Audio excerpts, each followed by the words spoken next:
नमस्कार विद्यार्थी मित्रो, 9वीच्या संस्कृत विभागातील हा जो काही वीरवनिता विष्पल्ला हा पाठ आहे त्याचा उत्तरार्ध म्हणजे भाग 2 आता आपण पाहत आहोत। तर मागच्या याच्यामध्ये भागामध्ये आपण जे काही प्रत्यय आहेत कृतवान, कृतवती, स्त्री जे काही भूतकाळी प्रत्यय आहेत पुल्लिंगी आणि स्त्रीलिंगी एकवचन आणि बहुवचनाचे ते प्रत्यय पाहिले आणि त्याचबरोबर या पाठाचा पहिला भाग बघितला आपण आणि त्यामध्ये जे काही पान नंबर 40-41 वर ज्या पाठातले ही रूपं आहेत ती पण बघितली, धड्याचा आशय पण, परिचय आणि अर्थ पण बघितला।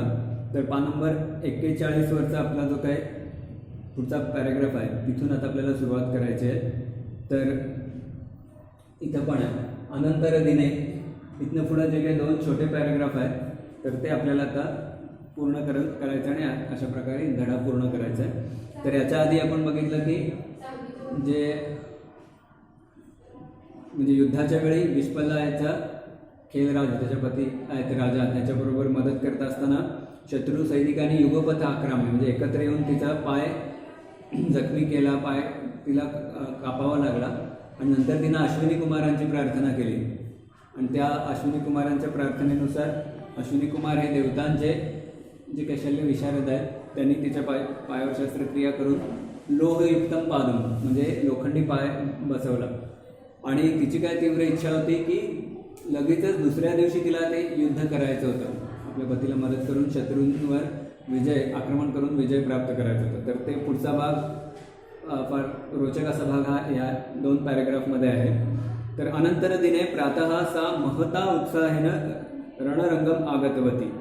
तर यामध्ये या पॅराग्राफमध्ये जी काही सगळी रूपं आहेत, वती म्हणजे विष्पल्लेसाठी स्त्रीलिंगी एकवचनाची ही सगळी रूपं आहेत। तर आधीच तिला फार तीव्र इच्छा होती की जखमी झाली असली तरी पण तिला या युद्धामध्ये भाग घ्यायचा होता, विजय प्राप्त करायचा होता। तर ती त्याप्रमाणेच दुसऱ्या दिवशी सकाळी अनंतर दिने प्रातः दुसऱ्या दिवशी सकाळी ती मोठ्या उत्साहाने रणांगणामध्ये आली, आगतवती, रणरंगम आगतवती। तर रणांगणालाच हे समानार्थी शब्द आहे। रणरंगे तां दृष्ट्वा एव शत्रुसैनिकाः चकिताः भीताः च। आता कारण शत्रू सैनिकाला वाटलेलं की हिचा पाय तुटलेला आहे, जखमी आहे, तर ती पुढचे काही दिवस युद्ध करणार नाही आणि आपण युद्ध जिंकू। पण काय झालं, रणरंगे तां दृष्ट्वा त्वांतव्य रणांगणात तिला पाहूनच एव म्हणजेच अशा प्रकारे शत्रू सैनिकाः चकिताः भीताः च। तर यामध्ये जे काही शत्रू सैनिक आहेत ते विशेषण आणि क्रियाविशेषण दिले तर चकित झाले आणि घाबरले ते भीताः। तर शत्रू सैनिकाः हे बहुवचन आहे, आधी पण आपण बघितलेलं सैनिकाः आहे त्यामुळे चकिताः भीताः झालं।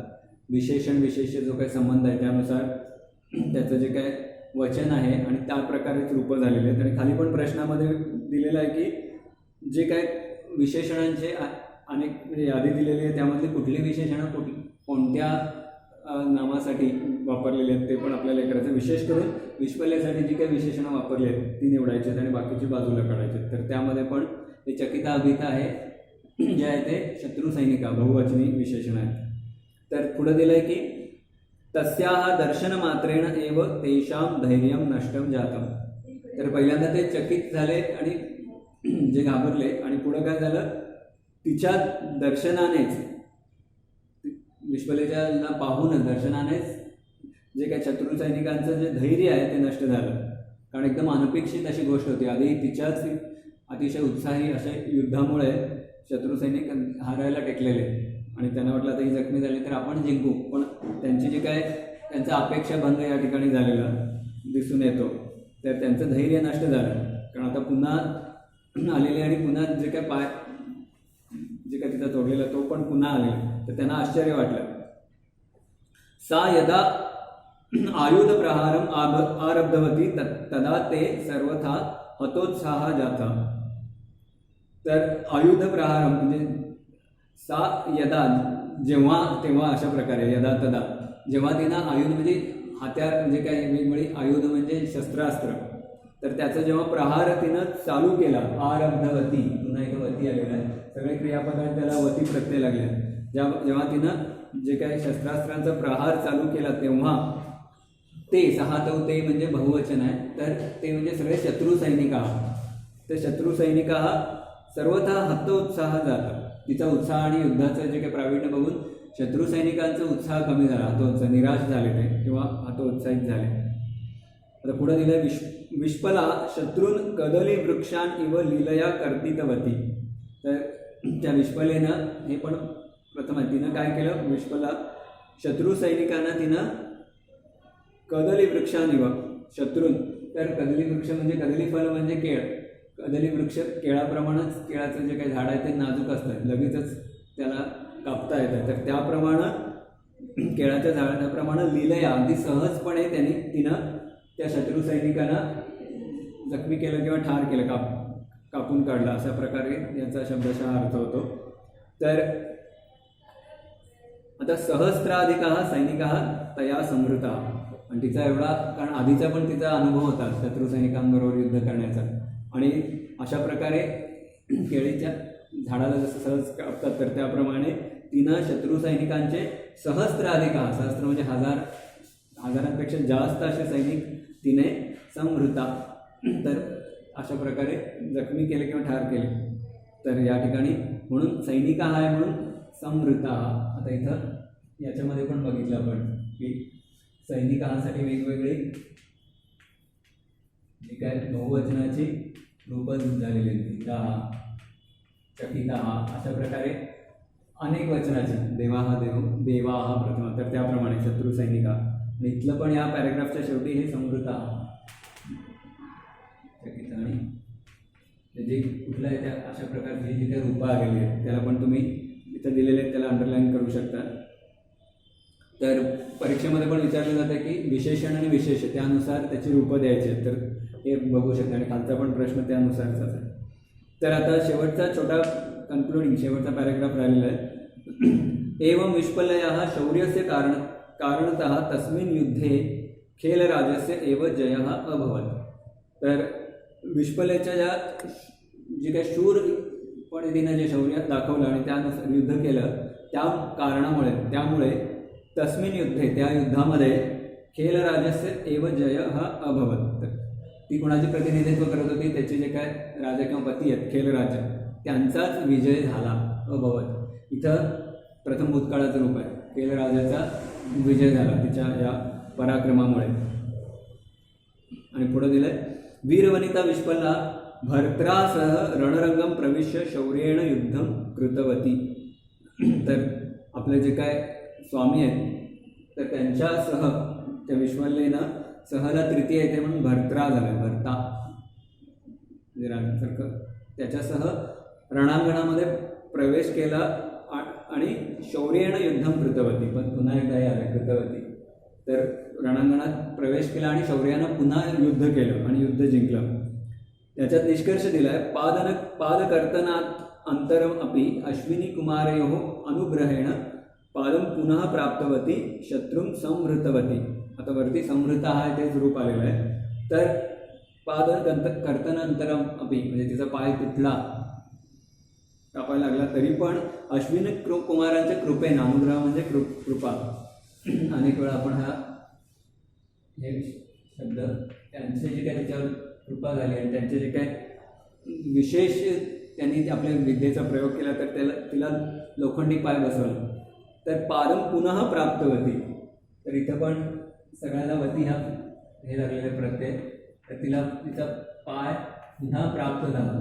तर ह्या प्रकारे, आणि शत्रून संहृतवती, संहार केला, आता आपण मराठीमध्ये पण म्हणतो, आणि तिनं स्त्रीलिंग एक वचन असल्यामुळं शत्रून संहृतवती, तिनं संहार केला शत्रूंचा. आणि पूर्णपणे जे काही शत्रूला जिंकायची आशा होती त्यांना पूर्ण घोर निराशेमध्ये टाकलं, ब्रह्मनिराश करून.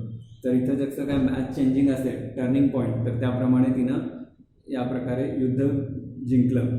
एतेन साहसेन सा वेदवाङ्मये बहुधा प्रशंसिता. तर इथं पण आपण हा जो काही धडा शिकत आहोत तो पण बघितलं सुरुवातीला की ऋग्वेदामधला हा धडा आहे, त्यातली ही कथा दिलेली आहे उपकथासारखी आपल्याला या धड्याच्या रूपात. आणि तिच्या या असाधारण साहसामुळंच वेदामध्ये वाङ्मयामध्ये तर ऋग्वेदात पण तिची फार चांगल्या प्रकारे प्रशंसा केलेली आहे, म्हणजे अनेक ठिकाणी चांगल्या प्रकारे प्रशंसा झालेली आहे. जसं आधी सुरुवातीला सांगितलं की झाशीच्या राणीचे पण प्रशंसा होते, त्याप्रमाणे अशा शूरवीर अशा स्त्रियांमध्ये तिचं नाव येतं. तर शेवटचं एकच वाक्य आहे शेवटच्या पॅराग्राफमधले. तर या ठिकाणी दिलं आहे की विश्वलया शौर्यं तथा च अश्विनी कुमारयोः शल्यक्रिया कौशलम स्मरंतुम इति अस्मान उपदिशती इतिहास. तर यामध्ये दोघांचं विश्वलयाचं तर शौर्य दिसतच आहे आणि त्याचबरोबर कुणी तिला योग्य वेळी मदत केली तर अश्विनी कुमारयोः शल्यक्रिया कौशलम. तर हे कुमारयोः हे दोन आहेत, द्विवचन आहे.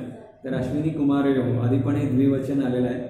तर त्यांचं जे काय लगेचच त्यांनी दुसऱ्या दिवशी तिला युद्धाला तयार करण्यासाठी हे शल्य कौशल केलं आणि तिला तो हा लोखंडी पाय बसवला.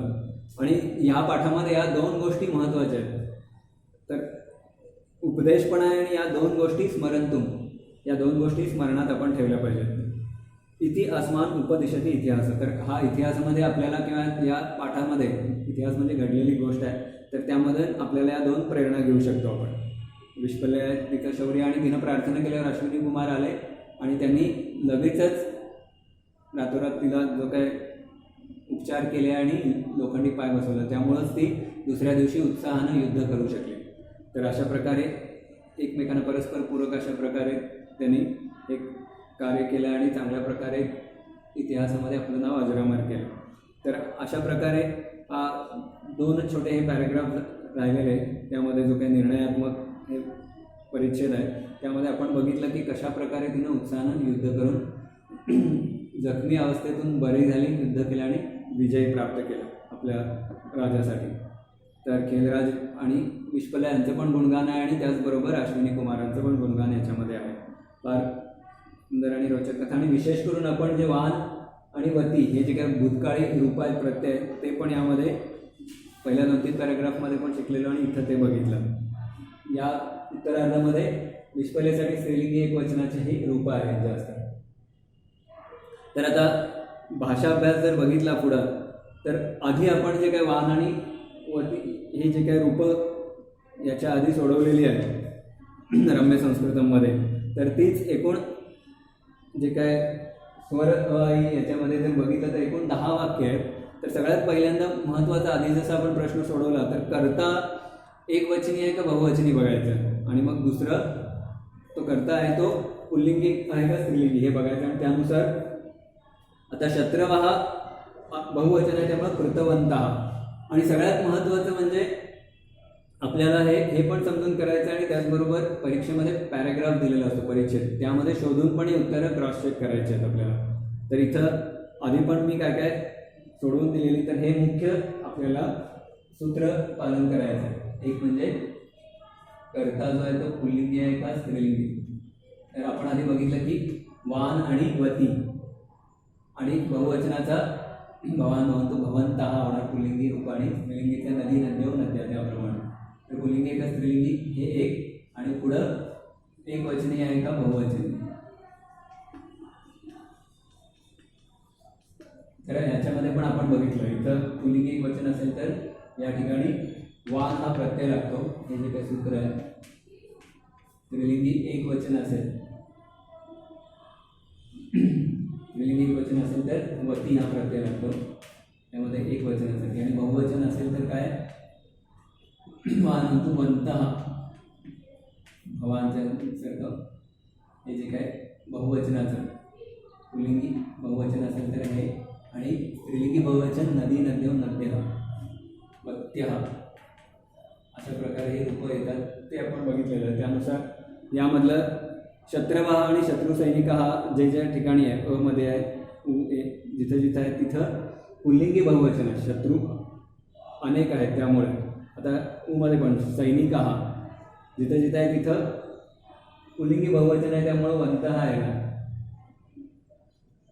तर विश्वला ज्या ठिकाणी आहे, विश्वला जिथं जिथं दिलेले आहे सापमध्ये म्हणजे पण स्त्रीलिंगी एकवचन आहे, मग तिथं वती येणार. आपण या शेवटच्या पॅराग्राफमध्ये बघितलं त्याप्रमाणे वती. आणि पॅराग्राफ किंवा याच्या पाठामधून बघून लिहायचं. फक्त या ठिकाणी दुसरं एक आहे वंतः बघितलं, आणि या ठिकाणी पुल्लिंगी एकवचन असेल तर वान येणार. खेलराज आहे तो पुल्लिंगी एकवचन आहे, तिथं प्रविष्ट वान त्याचबरोबर 6 आहे, म्हणजे 6 म्हणजे त्याच्यासाठी सर्वनाम आलेलं आहे. जिथे जिथं आपल्याला आधी माहिती आहे की 6 म्हणजे स्त्रीलिंगी एकवचन, 3 तर ते स्त्रीलिंगी एकवचन आहे, हे अर्थ आहे. तर अर्थ समजून या प्रकारे गेलं. फक्त एकच वेगळं आहे, अश्विनी कुमारव आधी पण इथं आलेलं आहे याच्यामध्ये. तर अश्विनी कुमारव 2 आहे, त्यामुळं कृतवंतो आलं. औ यामध्ये जर बघितलं तर जर औ हे आहे अश्विनी कुमारव तर कृतवंतो, त्यानुसारच त्याचं रूप येतं. बाकीच्या ठिकाणी शत्रुसैनिक हा जास्त आहे. विश्वलेसाठी जे काय स्त्रीलिंगी एकवचनासाठी वल्ली आणि शत्रुसैनिकासाठी जे काय आहे वंता, अशा प्रकारची जी काही रूपं आहेत धड्यातनं शोधूनच लिहायचे आहेत आपल्याला. परीक्षेमध्ये पण पॅराग्राफ 1 किंवा 2 दिले असतात, त्यामधनं हे रूपं आहेत ती शोधूनच क्रॉस चेक करून कन्फर्म करून लिहायचे नक्की करून. तर आता पुढचा पण प्रश्न आहे तो स्तंभ मेलनं म्हणजे जोड्या जुळवायच्या. तर यामध्ये एकूण 5 विशेषण आणि विशेष्य दिलेले आहे.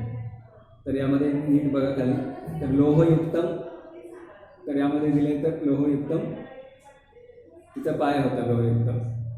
नंतर मग विरांगना कोण आहे विश्वला, तर अशा प्रकारे जोड्या जुळवायच्या या ठिकाणी.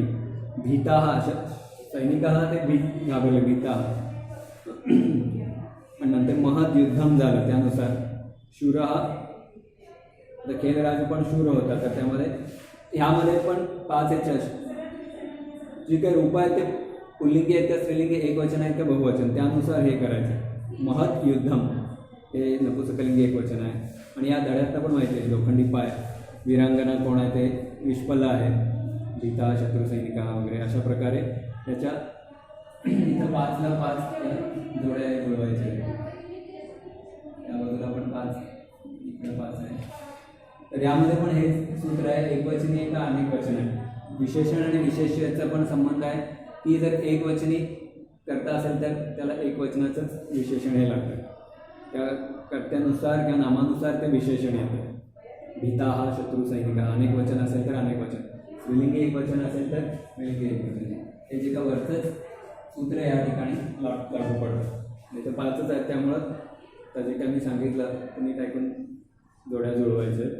आता खालचा प्रश्न वेगळा आहे. अधोदत्तेषु विशेषणेषु यानी विशेषणाने विश्वला न वर्णयती, ज्या ज्या विशेषण विश्वलेसाठी नाही आहे, तर बहुतांश विशेषण आहेत ती चामुंडेश्वरी, महाविदुषी, एकाकिनी वगैरे ही जी काय शूर वीरांगना विश्वलेसाठी ही विशेषण आहेत. जसं आपण आता दुर्गादेवी किंवा याच्यामध्ये मी पाठ शिकवताना पण सांगितलं, नवरात्रीच्या याच्यामध्ये देवीसाठी जी काय विशेषण येतात तीच आहेत. रणकुशला आणि एकवचनी विशेषण आहे, स्त्रीलिंगी एकवचन. पण या ठिकाणी जिथं मगाशी सांगितलं चकिता हा, शूर हा, तर अशा प्रकारे पुल्लिंगी एकवचन किंवा बहुवचनाची जर रूपं असतील तर ती शत्रुसैनिकांसाठी किंवा खेलराजासाठी आलेली आहे. फक्त इथं आपल्याला या ठिकाणी स्त्रीलिंगी एकवचन विशेषण पाहिजेत. मी इथे दिले तर स्त्रीलिंगी एकवचन आकारांत असू देत किंवा इकारांत, जिथं जिथं खेलराजा हा स्त्रीलिंगीला कधी पण विशेषण म्हणजे विसर्ग येत नाही. आणि त्यानंतर शत्रुसैनिका हा आकारांत आणि हे असेल तर बहुवचन, एकवचन आणि बहुवचन. तर अशा प्रकारची जी काही विशेषण आहेत ती विश्वलेसाठी नाही येणार. अशा प्रकारचा जनरली प्रश्न पूर्ण धड्यावरचा परीक्षेमध्ये येत नाही. परीक्षेमध्ये 1 किंवा 2 पॅराग्राफवरचंच येतो, तरी पण हे सरावासाठी आहे. पुढचा माध्यम भाषा उत्तर म्हणजे मराठीमध्ये उत्तर लिहायचे आहे. तर त्यामध्ये 5 किंवा 6 ओळीमध्ये वाक्यामध्ये उत्तर लिहायचे. तर अशा प्रकारचा प्रश्न परीक्षेमध्ये 2 मार्काला येतो, त्यामध्ये पण पर्याय असतो. तर माध्यम भाषा उत्तर हे आपण 8वीपासून लिहितो आणि 10वीला पण हा प्रश्न विचारला जातो. पैकी मार्क पाहिजे असतील तर सगळ्यात महत्त्वाचं पहिल्यांदा इंट्रोडक्शन किंवा पाठ परिचय लिहिणं आवश्यक आहे. कुठल्या धड्यामधनं हे घेतलेलं आहे किंवा संदर्भ देणं आवश्यक आहे पहिल्यांदा. त्यानंतर मुख्य भाग जो काही प्रश्न विचारला इथं विश्वलया हा शौर्यस्य वर्णन, तर तिनं युद्धामध्ये कसं काय शौर्य दाखवलं. पाठ परिचय 1 ओळीमध्ये कुठल्या पाठातून घेतलेला आहे. नंतर मुख्य भागामध्ये 3 ते 4 ओळी आणि निष्कर्षामध्ये 1 ते 2 ओळी. तर निष्कर्षाला पण अर्धा मार्क, परिचयाला अर्धा मार्क आणि मुख्य भागाला 1 मार्क इथं दिलं. त्यानुसार अशा प्रकारे 2 मार्कांचं विभाजन असतं. 8वी 9वीपासून सराव केला तर बोर्डाच्या परीक्षेला पण अशा प्रकारे हे 2 मार्क येतात. जरी तुम्ही मुख्य भाग निष्कर्ष लिहिला, परिचय लिहिला नाही तरी पण मग 1.5 मार्कच, कारण तुम्ही परिचय न लिहिल्यामुळं. खूप विद्यार्थी पण विचारतात आम्ही नीट वर्णन केलं तरी पण पैकीच्या पैकी मार्क का नाही, तर हे महत्त्वाचं आहे परिचय आणि निष्कर्ष. आणि मी आधीच्या पाठामध्ये पण सांगितलेलं, सुभाषित माला असू दे किंवा पाठ असू दे, त्यामध्ये हे महत्त्वाचं आहे. तर शौर्याचं वर्णन आहे. आणि दुसरं, अश्विनी कुमारया ध्यानम किमर्थम कृतवती. ती जखमी झाल्यानंतर अश्विनी कुमारांचं ध्यान तिनं कशासाठी केलं, कसं केलं आणि त्यांनी मदत कशी केली, हे थोडक्यात लिहायचं. दुसरा महत्त्वाचा भाग म्हणजे अतिशय अतिदीर्घ, म्हणजे जास्त डिटेलमध्ये पण लिहायची गरज नाही, 3-3, 4-4 पॅरेग्राफ. कारण यामध्ये इथे एक वाक्य, इथं 2 आणि मधल्या भागामध्ये 4, 6 ते म्हणजे जास्तीत जास्त 6 ते 8 वेळी मॅक्झिमम. तर तेवढ्या ह्याच्यातच हे सगळा भाग व्हायला पाहिजे. परिचयाचं 1 वाक्य, निष्कर्षाची 2 आणि मधली 3-4 वाक्य. पण 2च मार्काला आहे त्यामुळं तेवढंच लिहिणं अपेक्षित आहे. जास्त सगळा विस्तृत धड्याचा भाग, पॅरेग्राफ सगळं लिहायची गरज नाही. तर आता पलीकडच्या पानावर, पान नंबर 42, 41 झालं तर पान नंबर 42वर थोडे काही प्रश्न आहेत. तर इथं आधीचा पण सराव आहे. पाठात धातुसाधित आणि अव्यय आणि चिन्होत्तर. आणि तर धातुसाधित अव्यय आपण बघितलेले आहेत. पहिल्यांदा त्वांत अव्यय, ज्याच्या शेवटी त्वा येत आहे, त्वांत अव्यय हे पूर्वकालवाचक आहे. तर पूर्वकालवाचकमध्ये त्वांत येते आणि ल्यबंत, ल्यब प्रत्यय, ज्याला ल्य हे आले त्यानुसार. आणि हेत्वर्थ इथं दोन्ही पण सांगितले. धातुसाधित म्हणजे दोन्ही पण, कारण धड्यावर आहे त्यामुळं. तर पूर्वकालची जी काय थोडे, त्वांतची 2, ल्यबंतची 2 उदाहरणं आणि तुमंतची 2. जनरली परीक्षेमध्ये स्पष्टपणे दिलेलं असतं की पूर्वकालवाचक लिहायचे आहेत का हेतुअर्थक, पण इथं दोन्ही पण दिलेले आहेत सरावासाठी. आणि 2 रूपं जर शोधली तर 1 मार्क त्या ठिकाणी मिळतो. आणि एखादं जास्त पण तुम्ही लिहू शकता. तर परीक्षेत असं स्पष्ट विचारलं नसेल तर हे दोन्ही पण तुम्हाला लिहायला लागतील. आणि मार्क किती आहेत ते बघून त्यानुसार लिहायचं. 2 मार्काला असेल तर 4 रूपं लिहिली तरी बास होतील आणि एखादं एक्स्ट्रा लिहू शकता. पण जेवढी सगळीच आलेली आहेत पाठातली सगळी उतरवत बसायची गरज नाही. पुढे आहे समानार्थी आणि विरुद्धार्थी शब्द. तर यामध्ये पण पॅरेग्राफमध्ये किंवा धड्यामध्ये बघून हे शब्द लिहायचे. खाली पण 4च विरुद्धार्थी शब्द आहेत प्रश्न क्रमांक 7 मध्ये. तर तो भाग आपण इथले जे काही पहिला प्रश्न काय काय झाले ते फक्त बघूया.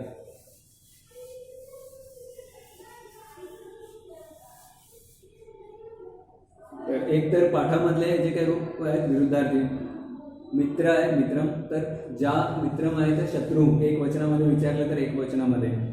आता कातरता, तर कातरता म्हणजे जे काही घाबरणे आहे, धैर्य, त्याच्या विरोधात आहे. पुढचे तर सोपं आहे. असमर्थ हा, त्याचं काढायचं फक्त, समर्थ हा झालं.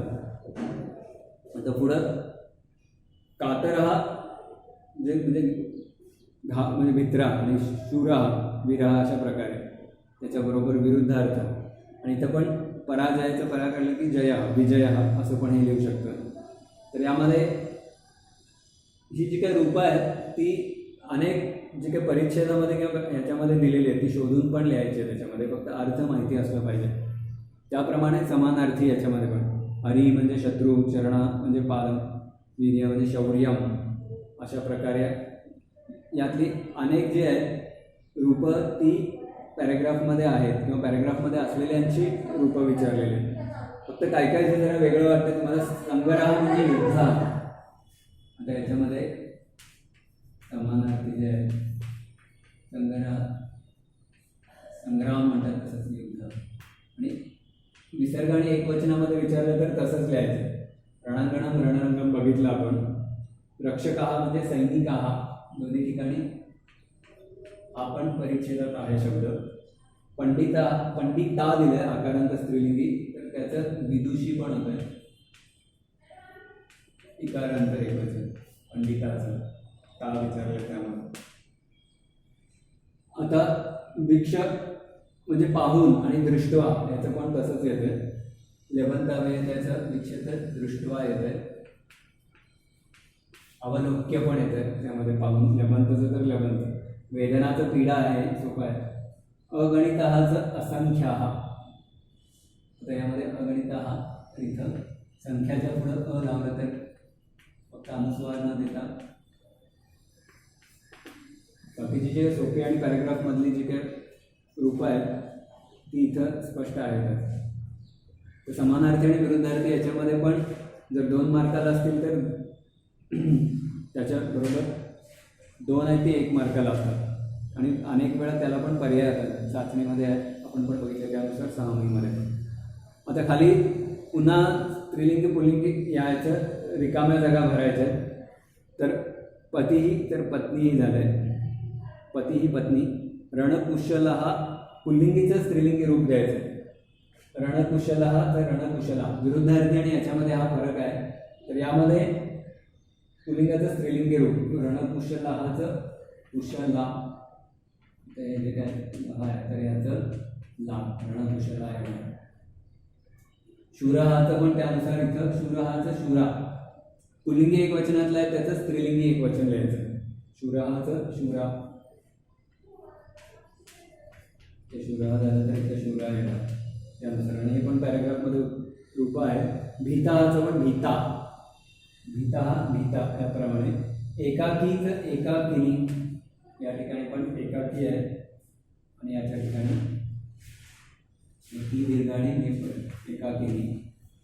हतोत्साह तर याच्यामध्ये पण हतोत्साह तर आणि निसर्ग आहे तर हतोत्साह याप्रमाणे. अकारांत देवा आणि माला त्याप्रमाणे. आता नायक हा नायिका सोपा याच्यामध्ये पण याप्रमाणे. समर्थ इथं स्त्रीलिंगी रूप दिलं आहे त्याचं पुल्लिंगी रूप समर्थ याच्या उलट्या समर्था या ठिकाणी समर्थ नायिका नायकाप्रमाणे. शेवटचं फक्त एक वेगळं आहे. राजा आहे तर मराठीमध्ये राणी हे असं लिहिलं तर चुकीचं आहे. तर त्याच्यासाठी राज्ञी राजन हे आहे राज्ञी. हे थोडं याची रूप आहे ती 10वीला आहे पण आता फक्त कसं काय येऊन समजून पण लक्षात ठेवायचं आहे.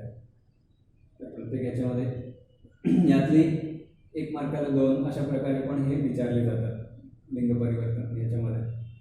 तर अशा प्रकारे जर एकूण बघितलं तर धड्यावर आधारितच असे सोपे प्रश्न आहेत आणि याच्यावरचेच काय काय रूप किंवा प्रश्न हे परीक्षेमध्ये विचारले जातात किंवा जाणार आहेत. त्यामुळे पाठावरचा जो काय स्वाध्याय किंवा भाषा अभ्यास पूर्ण करणं आवश्यक आहे. आणि याच्यातले जे काय एक मोठा पॅरेग्राफ किंवा 2 छोटे पॅरेग्राफ विचारले जातात. तुम्ही चाचणीला पण पाहिलं असेल. फक्त सामाईला जे काय मार्क एकूण विभाजन जास्त आहे त्यामुळं थोडे मोठे प्रश्न आहेत ते पण या ठिकाणी विचारले जाणार आहेत. तर अशा प्रकारे आपण हा उरलेला पाठाचा भाग पूर्ण केला आणि भाषा अभ्यासामधले जवळपास अर्ध्यापेक्षा जास्त प्रश्न इथं अवघड जे आहेत ते सोडवून दिलेले आहेत. तर क्लासवर्कच्या नंतर हे होमवर्क पण सरावासाठी जे काय प्रश्न क्रमांक नीट घालून त्या कोपऱ्यामध्ये ज्या तारखेला तुम्ही पूर्ण करणार आहे ती डेट आणि पेज नंबर म्हणजे हे जे काय टेक्स्टबुकमधलं पुस्तकातला पेज नंबर घालायचा 41 आणि 42 आणि प्रश्न क्रमांक लिहून एकाखाली ओळीनं प्रश्न पूर्ण करायचे आहेत. आणि तुम्ही जर वेळच्या वेळी हे प्रश्न पूर्ण केले तर परीक्षेसाठी पण चांगला सराव तुमचा होऊ शकतो. तर याच्यानंतर मी आधी सांगितल्याप्रमाणे जो काय 25% सिलेबसमधला पुढचा आहे 7वा पाठ योगमाला नाही आहे आपल्याला. तर फक्त 8वा एकच पाठ राहिलेला आहे आणि त्याच्या संबंधित व्याकरणाचा भाग पिनकोड प्रवर्तक हा तर ते आणि समास द्वंद्व समासाचा भाग एवढेच भाग आपला आता राहिलेला आहे. पुढच्या पाठामध्ये सिंपल जे काही वर्णन आहे वेलणकर महोदय वगैरे त्याच्यावरचं तर हे स्वाध्याय पूर्ण केल्यानंतर आपण लगेचच पुढच्या व्हिडिओमध्ये हा पाठ आणि त्याचबरोबर समासाचा व्याकरणाचा थोडाच भाग राहिला तो हे करून सिलेबस कंप्लीट करणार. तर प्रश्नोत्तर नीट वेळच्या वेळी पूर्ण करून अपडेटेड राहा. Thank you very much.